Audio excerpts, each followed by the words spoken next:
mes pièces, je dirais que la machine est récurrente. La machine et l'humain et l'animal, la technologie et l'être vivant, etc., qui se, qui s'hybrident, qui se mélangent, qui font une espèce de morphine.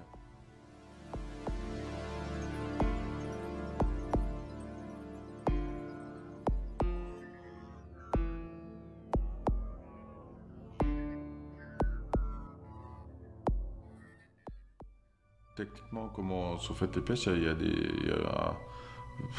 dirais un nombre absolument infini de techniques différentes.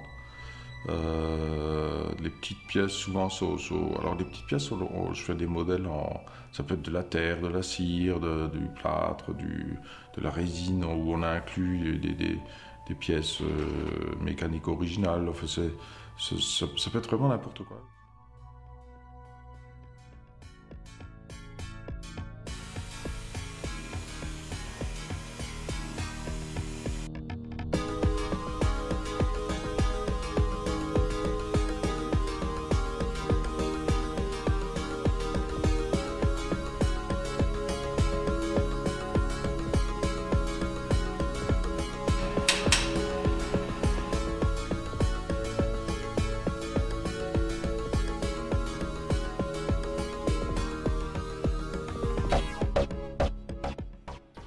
Des pièces plus grandes, ce sont des pièces uniques souvent, sur des techniques plutôt de martelage, de soudure, de déformation, de chauffe au rouge pour déformer de l'acier par exemple. Souvent on est obligé de le chauffer au rouge et de le déformer à chaud.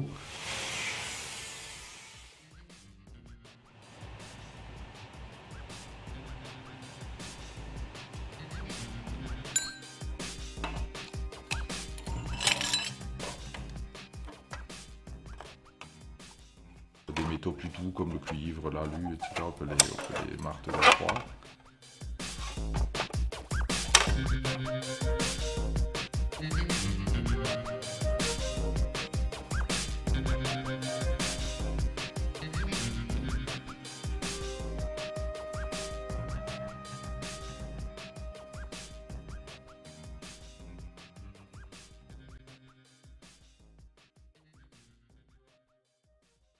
Il est vrai que toutes les parties mécaniques, en général, je leur donne un aspect plutôt uni.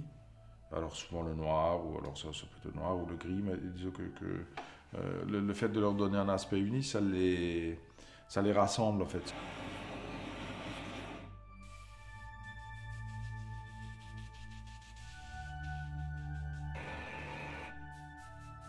Ce qui m'a vraiment plu dans le métal, c'est le fait de pouvoir le déformer, le triturer, le chauffer.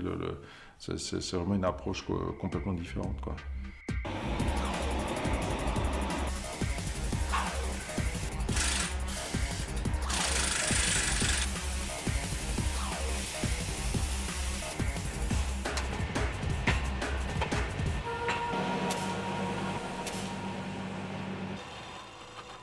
En sculpture, c'est vrai on a aussi les contraintes finales de taille, de tenue, de solidité. Enfin, on a toute une série de contraintes qui font que le fait de planifier un tout petit peu au départ, c'est rassurant.